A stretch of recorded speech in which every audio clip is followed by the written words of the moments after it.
Croeso, welcome. Croeso I seminar Datgarboneiddio Tirweddau Cymru. Welcome to Landscapes Wales Decarbonization Seminar. Fel tirweddau a'r teulu o'r tirweddau rydym yn gweithio gyda'n gilydd i ymateb i her newid hinsawdd. Mae Llywodraeth Cymru yn ei ddeddf amgylcheddol 2016 sydd wedi adolygu wedyn yn 2021 wedi gosod ymrwymiad cyfreithiol gyda targedau o fod yn net zero erbyn y flwyddyn 2050. Oherwydd hynny, da ni'n fel tirwedd wedi ymrwymo i'r targedau yma. As this Islam, we are working together to take action on climate change.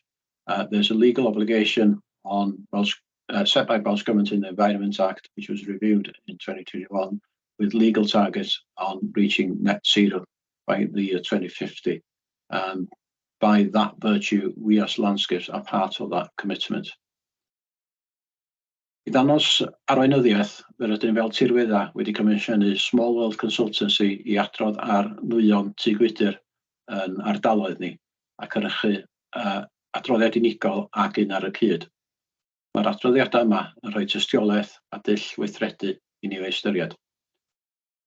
In order to show leadership, as landscapes, we have commissioned Small World Consultancy to produce greenhouse gas emissions report for the parks, individual reports and summary report. The report gives us evidence base and recommendations for action. Mae hyn I gyd yn heriol, a fe rydym yn dechrau'r siwrna a rhaid ni sicrhau bod ein cymunedau yn partneriad gyda ni allan ni gyflawni a ben yn hunan. We know that this work is challenging.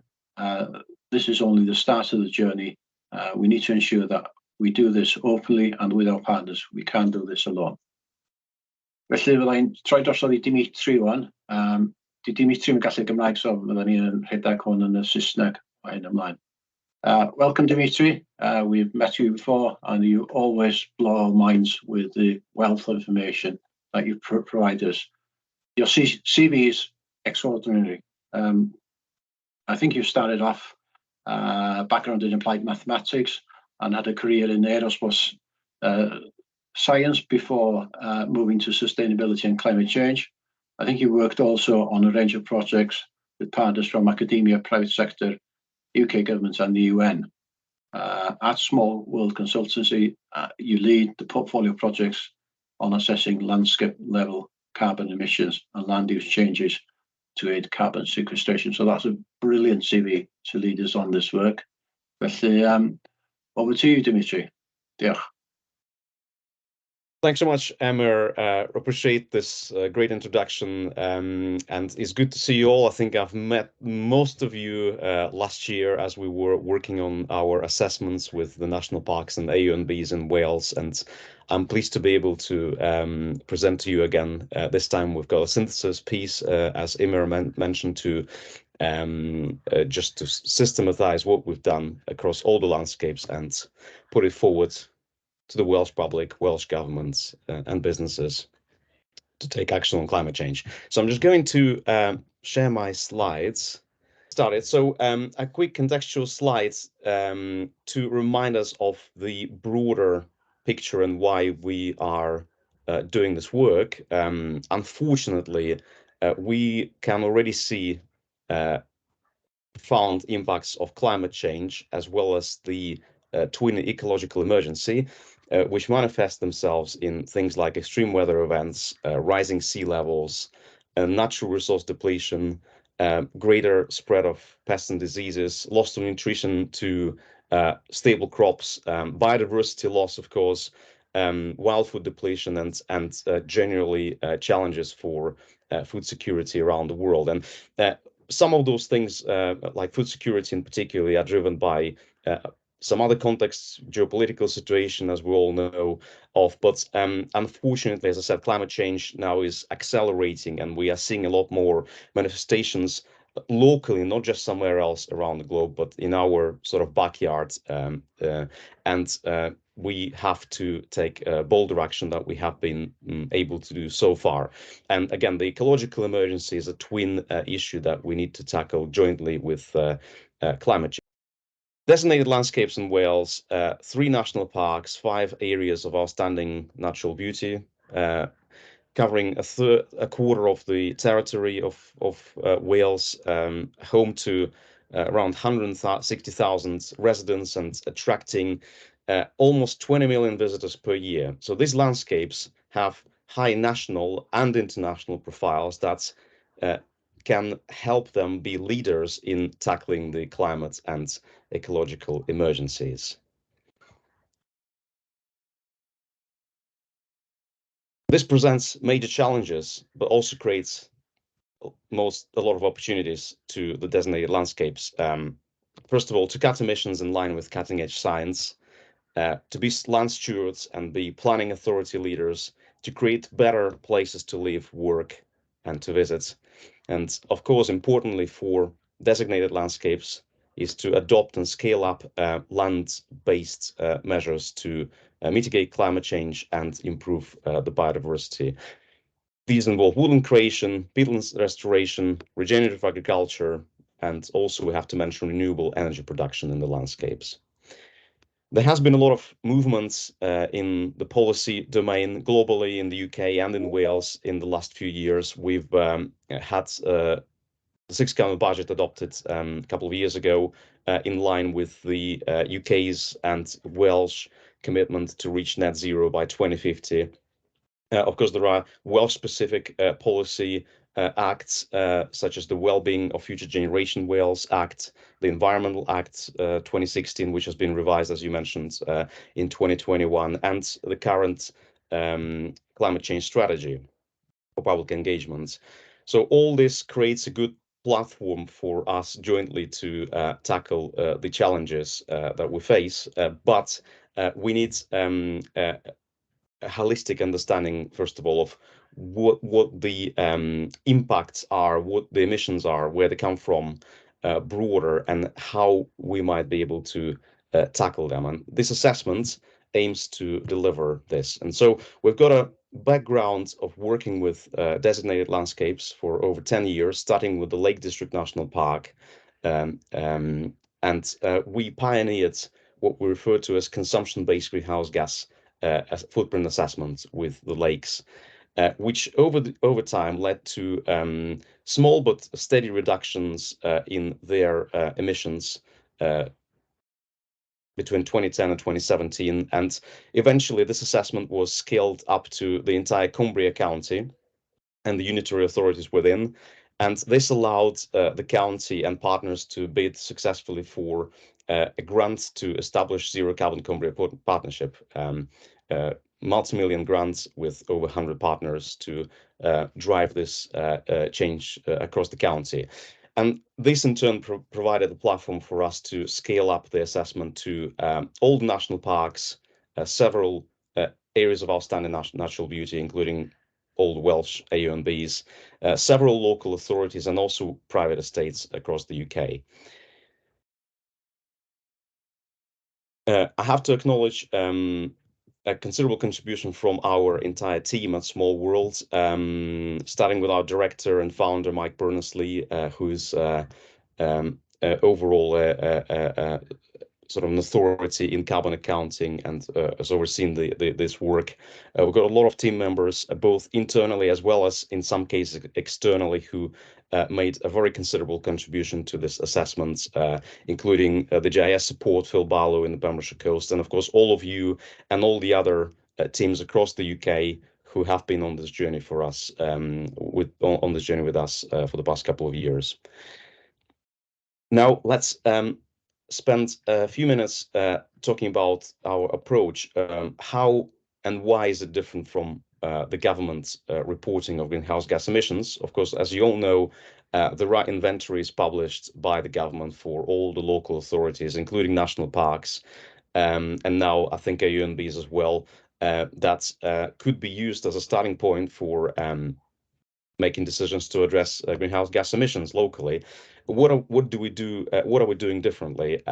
We follow what is known as a consumption-based approach to greenhouse gas accounting, which means that we are tracking the full footprint of lifestyles, goods, and services in the area.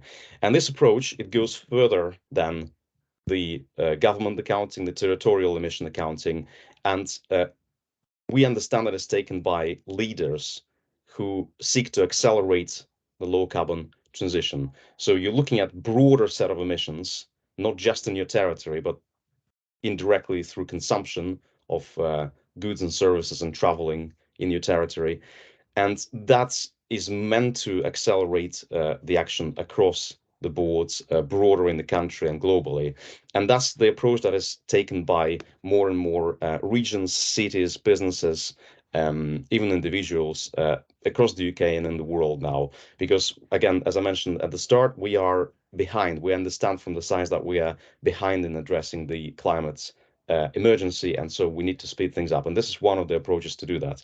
So in pursuing this approach, we're looking at several actors and sources of emissions in each landscape, starting with the residential population, the industry businesses within the region, including the agricultural businesses and forestry where applicable, and other types of land use and management. And of course, we are considering the visitors in the areas, including when they are traveling to and from these landscapes. And so the baseline for the assessment is 2019, the baseline year. Again, when we started the work in 2021, that was the latest reliable pre-pandemic year. And now we're starting to get reasonable data for 2022. So in due course, there will be an update to this assessment with the post-COVID data. But for now, we've got the 2019 as a starting point.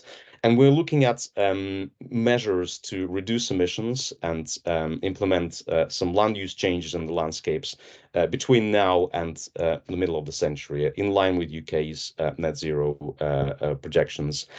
I must mention that all the estimates are subject to uncertainties, particularly for industry, but we believe that they are sufficient for making decisions that we need to tackle the climate emergency. A very brief look at the data that's gone into the assessment. I don't expect anyone to read any individual lines here, but this is just to give you a sense of the amount of data on the left-hand side in the column that has gone into this work. Some of the entries have multiple data sets within, so we've got about 40 data sets altogether. A lot of them are national, some of them are customized for your area, and some of them are internal to Small World Consulting, including our emission factors. And at the top, you've got various types of resolution, granularity, sectors, geographical areas. So all that data has a lot of detail in it, and we've tried to make the best use of it. On the right-hand side, there are confidence scores. So the data itself has varying degree of robustness, confidence in it. And the way we can use it in our estimates, again, varies for different reasons. But overall, again, it's as good product as we can get at the moment. I'm pretty confident about that. And this data feeds into this model, which produces all the results for the carbon baseline and for the recommended targets to reduce emissions. This model, as I mentioned, it works for all the national parks, multiple AUNBs, and multiple local authorities, as well as private estates now. And it's implemented in industrial software called Python. We also have an Excel version for national parks, about 100 sheets. So it's a very large construct, but essentially it's an industrial type solution which can be automated and actually be used for monitoring progress in the subsequent years as well. We're working on that solution with Cumbria at the moment. I mentioned already multiple data sets, multiple granularities, a lot of different industry sectors, demographic groups, types of greenhouse gases. So there's a lot of technicality which we don't have time to dwell on here, but it sort of hopefully gives you a sense of what's gone into producing the results that we'll look at in the next few slides. Let's start with the overall stats for the landscapes. So we've got the three national parks, Bonnau, Brycheiniog, Pembrokeshire Coast, and the Rory at the top, and then the 5 AUNBs below them. We're starting by looking at the number of residents and visitors in the landscapes as of 2019, the estimates. Visitors, average number of visitors per day here neglecting seasonal and weekly variations. And you can see how important the landscapes are in terms of the visitor economy, particularly Erory, Gower, and Llyn. They have more visitors on average than residents in the landscapes. Nevertheless, residential populations are also very significant, particularly in Bynau, Brycheiniog, and Wye Valley. And all those things, they set the stage for greenhouse gas emissions and options to address them. Moving on to businesses and public sector, very different, obviously, distribution in terms of the turnover. You can see on the left-hand side a little table, not necessarily correlated with the size of the landscape or the population of the landscape. And of course, there is a different makeup in terms of the key broad sectors. But what I would like to notice here is that agriculture, so it's the pink set of bars, and then the next one is accommodation and food services. These are very prominent across the boards. And of course, there are other common areas such as production, so this is manufacturing essentially, and extraction, construction, retail, various services, health sector, and so on. They all present in various degrees, but the rural nature of most of the landscapes is captured here on the left-hand side, the first sort of 20 or 15% of this bar stack here. And last but not least is the land. What type of land is there in the landscapes? And again, you can see obviously the well-known areas, the 3 national parks, the largest, and then the 5 AUNBs, with Clevidian Range and Dee Valley being the largest of them. And in the landscapes, there is a different breakdown of these areas in terms of the key habitats.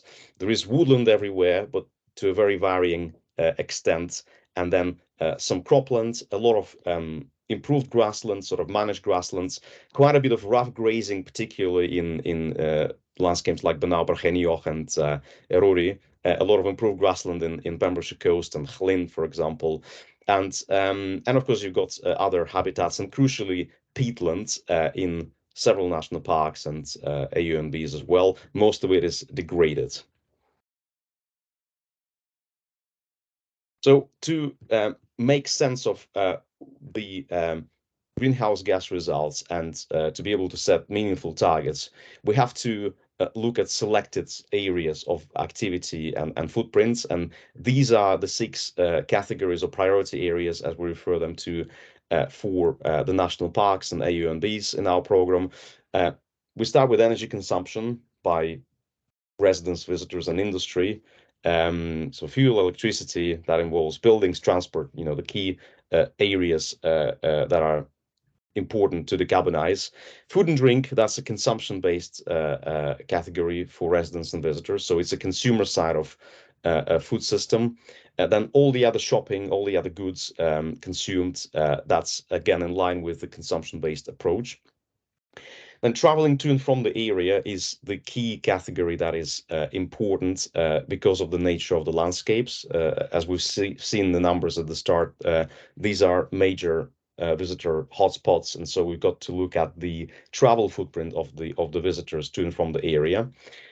And then the 2 categories in the end are land-based, and the first one is focusing on agricultural emissions, mostly livestock and fertilizer use, and the last one, but not least, is mostly carbon sequestration or degradation of habitats such as soil, and that's the category where we can have a negative emissions from things like woodland creation or regenerative agriculture to compensate for the remaining emissions elsewhere. So having defined those categories, we can define the baseline for each landscape, the greenhouse gas baseline. So this is the 2019 estimate across all the 8 landscapes, just under 4 million tons of CO2 equivalent per year. And this is the distribution across all of them individually. Of course, the 3 national parks are the biggest ones, the biggest populations, the biggest industries and visitor economies. So naturally, they would be at the top.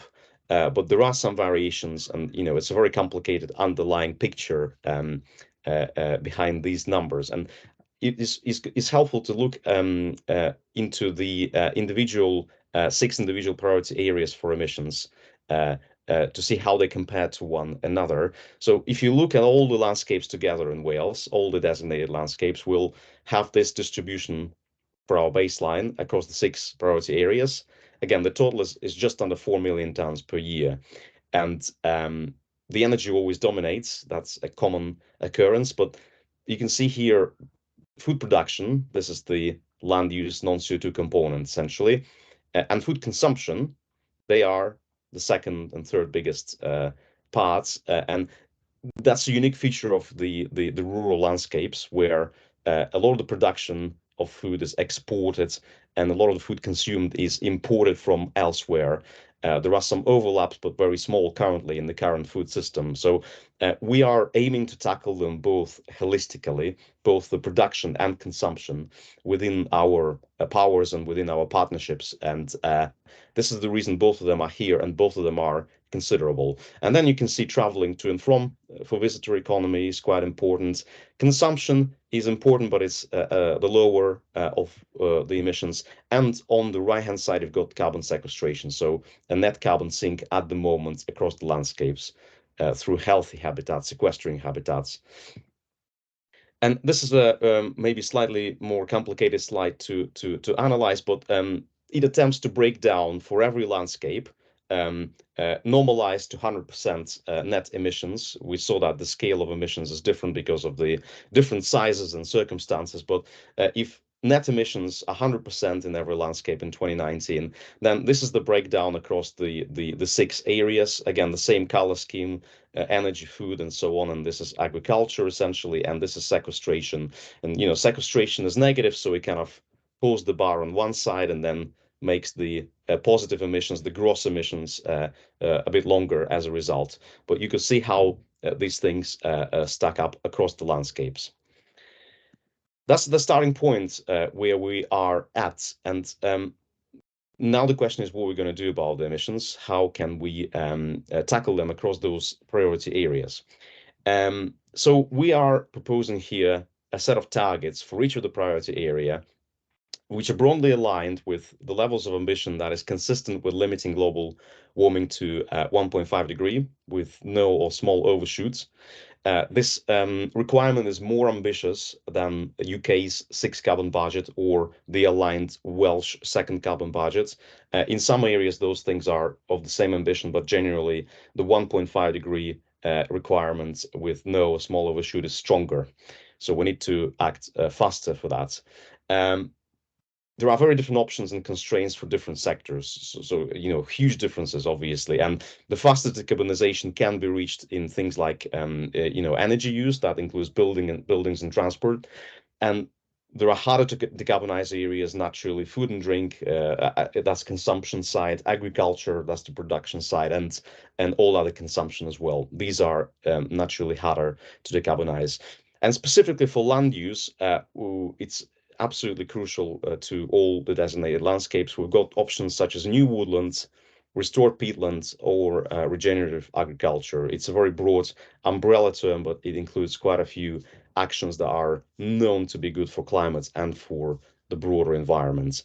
And for land use targets, these are apportioned from UK's 6 carbon budget targets according to the habitats and peat areas in each landscape. So it's a very tricky process to understand how much each landscape can take for each of those measures.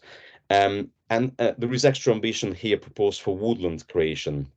And this is needed to bring the sequestration, the negative flux, in line with the 1.5 degree aligned levels. So without that, we are kind of missing the target, even if we do reductions elsewhere as fast as we can. So we need a bit of extra support on carbon sequestration here. So a bit more on the land use and management options.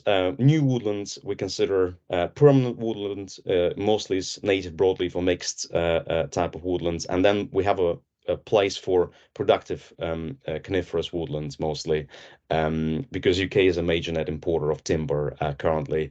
Peatland restoration, we cover all types of peat and all depths.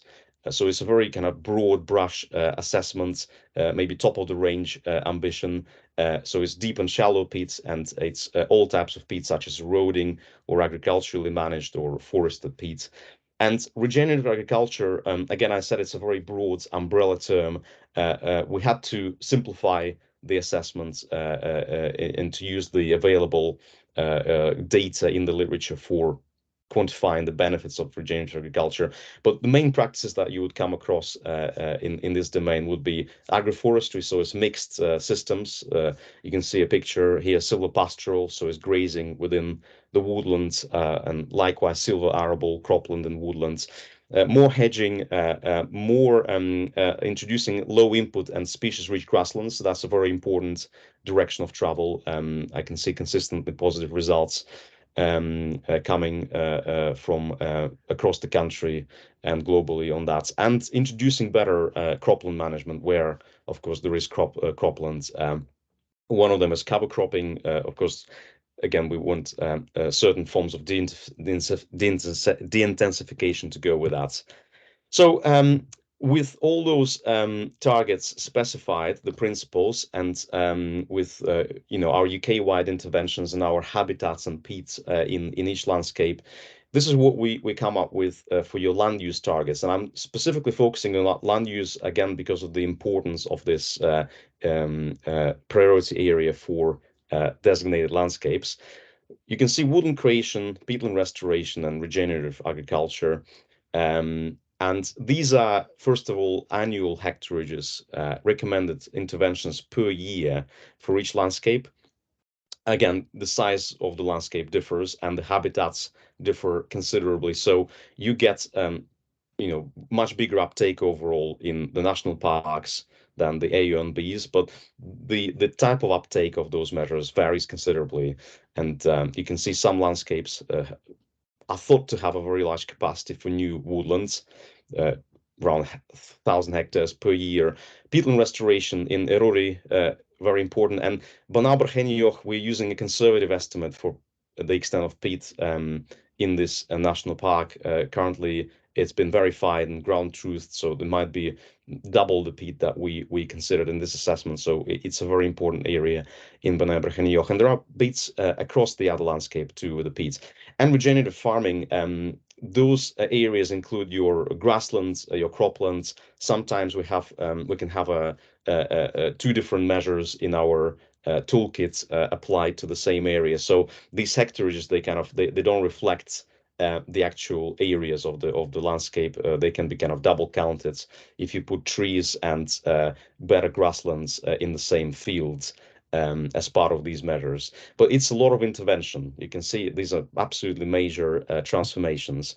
And cumulatively, I'm always been asked the question, what does it add up to over the next 30 years? So if we turn those measures on right now and persist for 30 years, that's what we're going to get in terms of the percentage of the landscape area. So for each landscape, out of 100% of its area, how much land is going to be affected by these measures. And you can see that woodland creation varies between, say, about 8 and 18%, roughly, depending on the national park and AUNB, depending on its capacity to have new woodlands.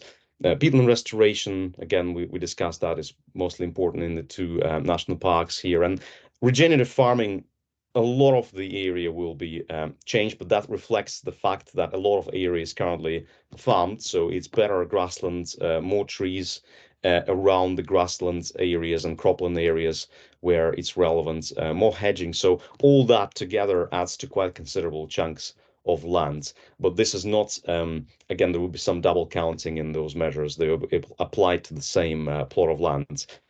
That's the outlook for the land use targets. And with those targets specified and the targets in all the other areas, which we don't have time to look at in detail, but these are the ambitious reduction pathways for energy, for transport, for consumption, and so on.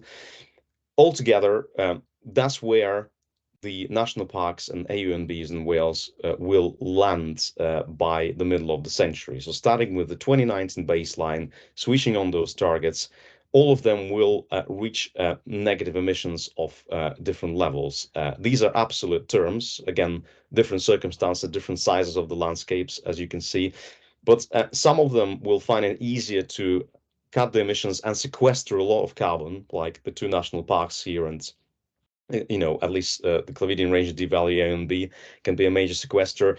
The others will find it harder to cut emissions and sequester more carbon. Landscapes like Pembrokeshire Coast or Llyn will have a lot of agricultural land, a lot of emissions currently, lower capacities to sequester carbon. So they will just about reach negative emissions towards mid-century under this set of targets. And this chart, again, is slightly more complicated. It shows the relative change across those priority areas that we discussed, energy, food, and so on, ending with agriculture and land use, how they will change under this set of targets relative to the current levels of emissions. And you can see on the right-hand side, these are residual emissions in each landscape, so they will drop to around 20%, 25% of the current levels, mostly because of the hard to decarbonize areas. So both food consumption and food production, so is the pink and the dark green areas, they have considerable residual emissions in the long run. And again, in most urban landscapes, you would only have food consumption essentially, so it would be much lower bar here. But likewise, on the left-hand side, compared to the 2019 emissions, we can achieve considerable sequestration levels in most landscapes from about 30% of the current emission levels. That's the magnitude of the sequestration flux, up to almost 100% of the current emissions for the landscapes like Karori. So again, a lot of potential to sequester carbon. And I'm always been asked, does that amount to offsets of emissions? And the answer is, to an extent, yes. We are sort of compensating for emissions elsewhere in the country, elsewhere in the economy, potentially elsewhere in the world. But the principle is that we are cutting the emissions by as much as we can, in line with the 1.5 degree budgets and the science underpinning them. And we are sequestering, again, as much as we can, given our landscapes and habitats. And it's natural that the rural landscapes have usually more capacity for sequestration, and that will compensate for emissions from places like Cardiff or Swansea, which will be harder to decarbonize and they won't be able to sequester carbon. And also that goes to emissions that are created abroad through UK's consumption and Welsh consumption that is imported. And the final slide with the results, we can compare. So if we just tally all the priority areas together for each national park and AU and B, the red bars, this is where we start now. This is our baseline in 2019. And the light green bars is where we are projected to head to under this set of proposals. And again, I mentioned that some landscapes will cut emissions and establish very large negative carbon sinks, and some landscapes will cut emissions but will struggle to establish very significant sinks to become major sequesters. And again, there is a natural variation. It's absolutely normal to have this with very different landscapes that we have here. To conclude, we need open and honest problem solving. We need the best evidence, and we need to take into account interests of different groups respectively and respectfully and proportionately. We need to stick with the most robust science. We need to use that as a basis for our decision making. We believe that current results are sufficiently robust to make the crucial decisions that we need to tackle the climate and ecological emergencies. There are multiple solutions out there that are ready to be scaled up, and we just need adequate support from governments, businesses, and public. These include heat pumps, electrified transport, landscape recovery measures, and so on.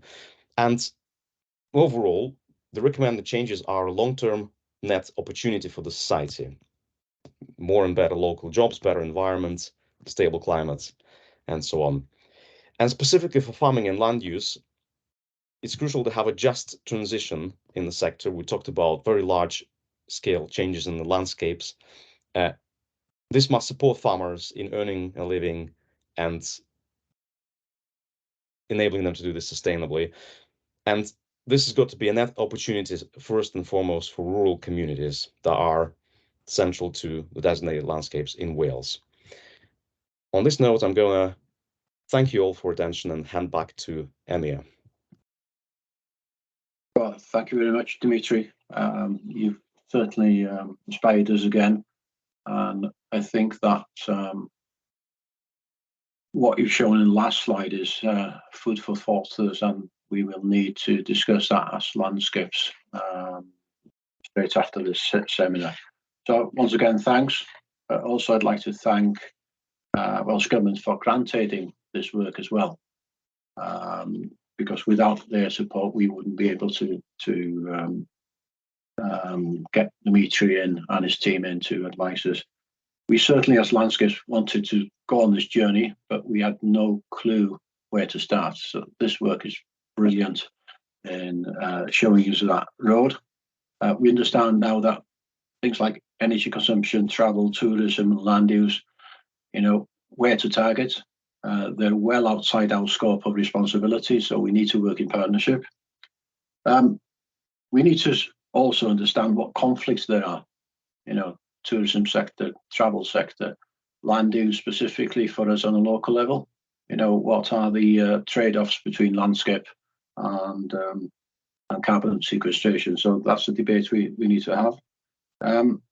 So we need to also question each other how we do it, and we need to support each other how we do it. So you certainly give us food for thought, Dimitri. Now this ends the formal part of the seminar.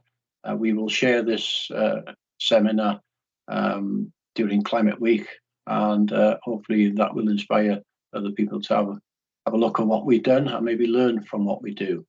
But after we close the seminar, I think we'll have a session of between landscapes on questioning what Demetrius put forward this morning.